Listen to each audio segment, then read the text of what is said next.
asistir, rehabilitar, integrar o incluir de las políticas sociales a las educativas.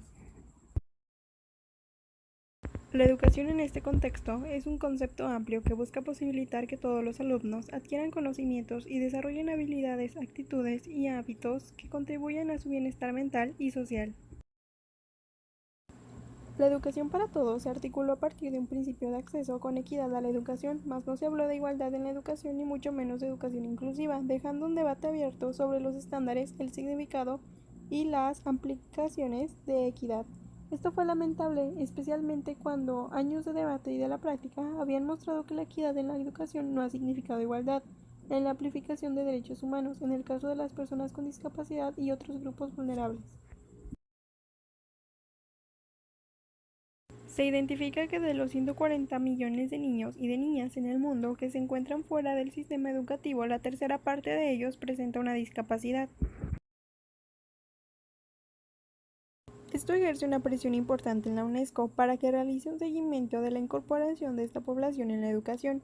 Para la UNESCO, la educación inclusiva es la mejor solución para un sistema escolar que debe responder a las necesidades de todos sus alumnos. Para la UNESCO, la educación inclusiva es la mejor solución para un sistema escolar que debe responder a las necesidades de todos sus alumnos.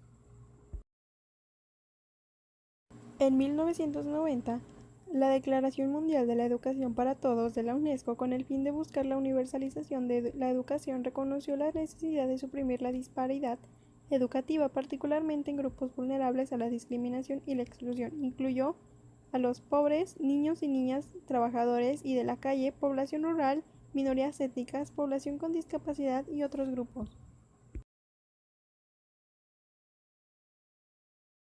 A partir de esta declaración se ha manejado el concepto de educación para todos, tanto de la UNESCO y otras agencias de cooperación internacional, en el ideal de un mundo en el que todos los niños y niñas tienen acceso y se les garantiza que reciben una educación de calidad. La educación en México. Los inicios de la educación especial en nuestro país tuvieron lugar entrada la segunda mitad del siglo XIX, entre los años 1860 o 1870, momento en que la educación escolar para las personas en situación de discapacidad se entendió y desarrolló bajo ideas de un modelo asistencial. Posteriormente, entre los años 70 y 80 del siglo XX, se implantó el modelo rehabilitatorio o médico-terapéutico. El tercer modelo de atención se inscribió desde una mirada psicogenética pedagógica para los sujetos con discapacidad entre los años 1980 a 1990. El penúltimo modelo de educación especial implantado fue el de la integración escolar, bajo la mirada de las necesidades educativas especiales.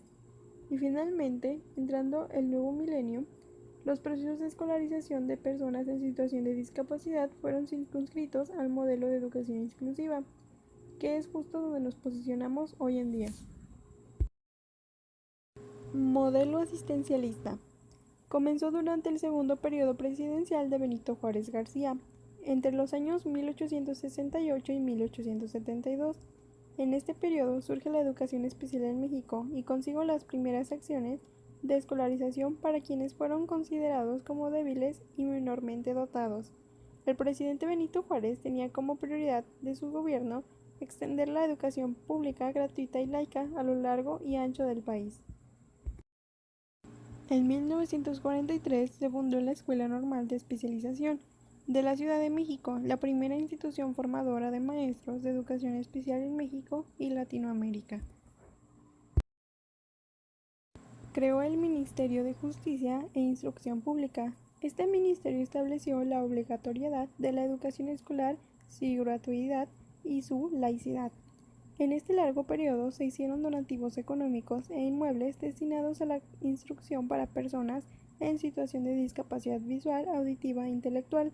Bajo el modelo asistencial, las escuelas de educación especial fueron entendidas como los establecimientos dedicados a la educación de las personas ciegas, sordomudos e idiotas. La Escuela Nacional para Ciegos, creada por el licenciado Ignacio Trigueros, fue instalada en el año de 1870, solo 3 años después de la creación de la Escuela Nacional para Sordomudos. Esta escuela para ciegos fue la primera a nivel nacional. Modelo médico rehabilitador. En este modelo destacan tres acontecimientos. El primero es la reforma educativa impulsada del momento, orientada a responder a las exigencias sociales. En segundo lugar, estuvo la universalización de la enseñanza primaria. Y finalmente, en este periodo, se inicia el proceso de descentralización educativa que terminó poco después de 1990. Modelo de educación de integración escolar, condiciones elementales que orientaron su funcionamiento, terminar con el sistema de educación paralela que resultaba inaceptable bajo las ideas de integración, centrar el trabajo curricular en el mismo modelo educativo para la educación básica, ofertar una educación de calidad bajo sus características de relevancia, cobertura y eficiencia y equidad, establecer un sistema de integración para el derecho del alumnado al acceso de ambientes educativos lo más normalizados posibles.